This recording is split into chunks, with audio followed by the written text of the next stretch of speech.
Gang, the CFL season, the regular season, is fast approaching. So I figured, you know what? We better start doing some more CFL team previews. So I put a ringy ding ding out to get one Mr. Troy Westwood, a Winnipeg Blue Bombers legend, who is now a morning host on TSN Radio 1290 out in Winnipeg. Here's my conversation with Troy Westwood.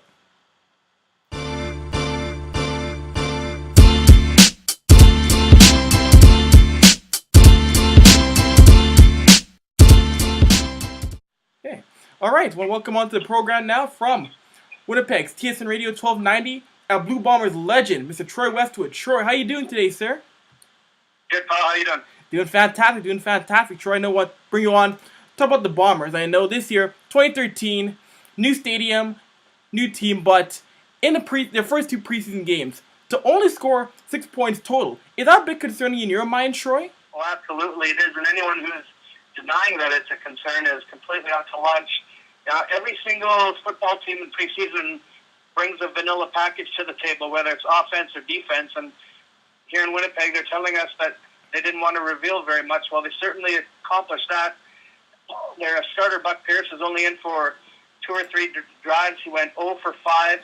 The Winnipeg Blue Bomber quarterbacks over the course of those 2 games completed only 45% of the passes, while the opponent was 70%. There were a pile of concerns and questions coming into the preseason here, and all that the preseason did was increase the volume and weight of these questions that the Bombers had coming into the season. No, of course. I mean, with Buck Pierce, inconsistent, and of course being injured and knocked up now. And now his backups are 2 rookies in form of Chase Clement and Max Hall. I'm sure that's got fans wondering, if Buck goes down, what do we do now? And they brought these rookies in, basically proclaiming them to be the messiahs of the organization. And anyone who's been around football enough, you see guys come and go. All teams typically bring in at least 4 quarterbacks, and it's real tough to find a diamond in the rough. There are certain GMs and coaches and organizations out there that are wildly successful at it. If you look at what Wally Bono's done over the last 20 years, that would be the blueprint to follow. Joe Mack has proven that he is yet to be able to bring someone in. They brought in Alex Brink and Elliott, hoping to fill the shoes. Justin Goltz was a 4-string quarterback. He's now vaulted up to number 2. Chase Clement has already turned down a PR gig here, and Max Hall has shown nothing that he's anything but something wildly ordinary. So they've got their hands full. For hoping and praying that Buck Pierce stays healthy is a long shot at best. He's missed 48% of his games over the last 3 years. The times when he's been healthy, the last 2 years, he's been the number 8 ranked quarterback in the league. There's all kinds of concerns here on offense, defense. Absolutely. And now for Tim Burke, last year 6-12 as a head coach. How safe is his job now going to this year? Well, he's going to be judged very quickly. Unfortunately, last year, our own Gary Lawless here at TSN 1290 said that he was handed 10 pounds of crap in a 9-pound bag. And I thought that basically completely captured the situation that he was thrown into. He's still bordered and surrounded by the talent that Joe Mack has given to him. And most certainly we've seen in the preseason here that everyone behind the starters, there's not a single standout has been witnessed in any capacity, really. And he's going into the season with a hope and a prayer with Buck Pierce, the quarterback, and just a pile of question marks. I've got the Bombers opening 1-5, and that's if Buck Pierce stays healthy. If he doesn't stay healthy, they start with back-to-back against Montreal, Toronto, Hamilton, and Vancouver and Calgary. Those are six really tough games, and it's hard to see or envision a victory really in any of those. So I think Tim Burke's got his hands full. Joe Mack's going to be in all kinds of trouble. If they do start off real rough, this team, the public will be calling for the head of Joe Mack before it's a third over. Wouldn't surprise me at all, Troy. I know. Going to more positive things, Chad Simpson, a great rookie year, rushed over 1,000 yards. What do you expect from him coming into this year now? Could he rush for 1,000 yards once again, Troy? Yeah, and I think the 1,000-yard thing is really. I mean, there's 18 games. You better get 1,000 yards if you're relatively healthy, right? But There's no question he's a dynamic back, arguably one of the best in the league. He had a fantastic first year in the CFL. He's gained 15, 20 pounds, so he's hoping that allows him to take a few more of the shots. He played injured often last year, and that's one of the bright spots for the team is positionally. They've got pretty good depth at running back. They're pretty solid with receivers, too. Those are probably 2 strong points for the team. But Chad Simpson let's hope that they use him enough. They didn't give him enough touches last year. Gary Crowton was really stubborn and just not giving him enough touches and having a balanced enough attack. And I think we're going to find out very early if Gary Crowton has changed his approach a little bit and will be willing to use the talents of Chad Simpson more often. Hopefully see that. Hopefully it does happen more. And of course, on the defensive side of the ball, the team did lose Jason Vega to the New England Patriots this offseason, but they do keep defensive end Bryant Turner. How big is it to still have him on this roster for this season?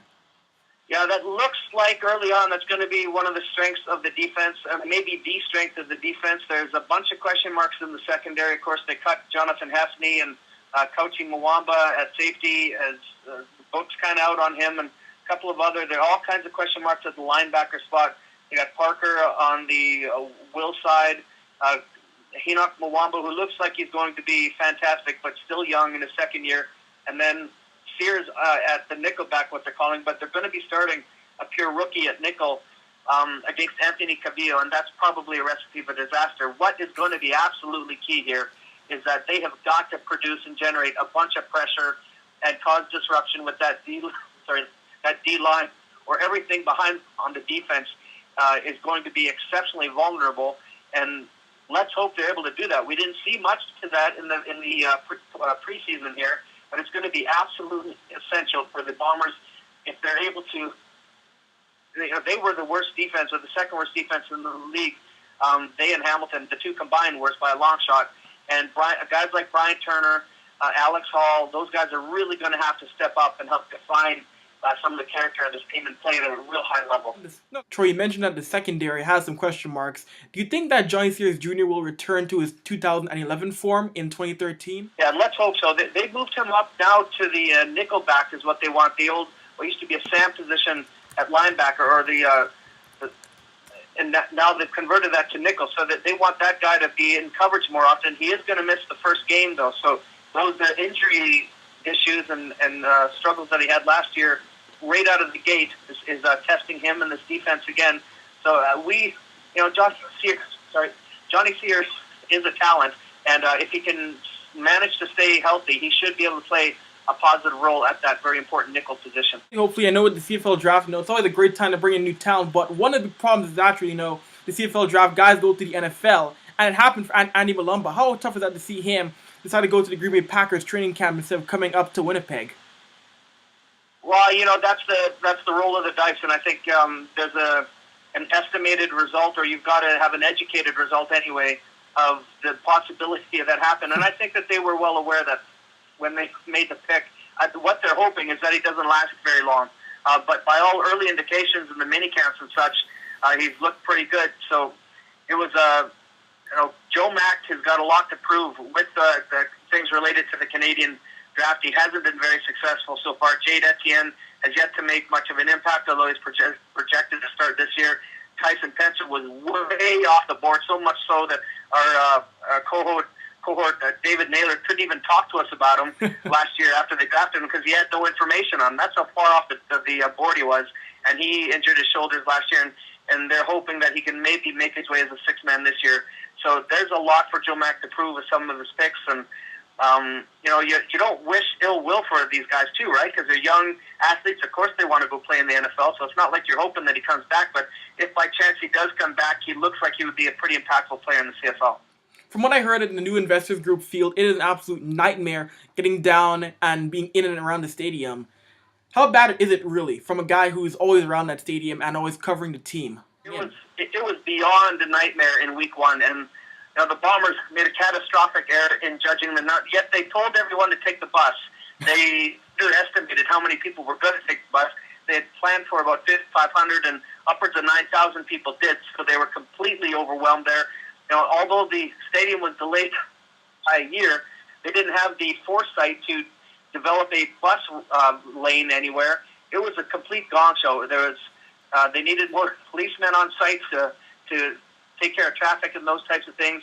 There were some people swearing they were never going to go to another game. It was a 7-hour experience for a lot of people. And in Winnipeg, we're not used to that. We're used to jumping in our car, driving pretty close to the venue, getting out, jumping in, and going home. 2 hours there, a 3-hour game, 2 hours to get out of the parking lot. It was a nightmare. And they need to dramatically improve that game day experience, obviously, if they're planning on having anything close to sellouts here upcoming. Troy, is it true that what I've heard is that the press box in Investors Group Field is obstructed? You wouldn't believe the press box if you saw it. It was almost like it was something forgotten. It's beyond a farce and a joke. And Joe Mack, even Joe Mack saw it and said, this isn't going to cut it to the builders at the time, but it is as far down as you can get, like in and around the 15-yard line. The angles are horrible. You can't see a darn thing, and there's hardly any room inside. So they expected, guys and girls, the press, to be sitting out there with their laptops and notepads and the elements, whatever they might be here. And one thing you know, at the very least, even if it's nice, it's going to be windy, there's no room for people to do their work. It's the most ridiculous thing you've ever seen, and something that needs to be upgraded. So Troy, man, it's been an absolute blast having you on. Let's do it again sometime later in the season. Absolutely, anytime. Be my pleasure. Of course. Thank you, Troy. Take care, brother.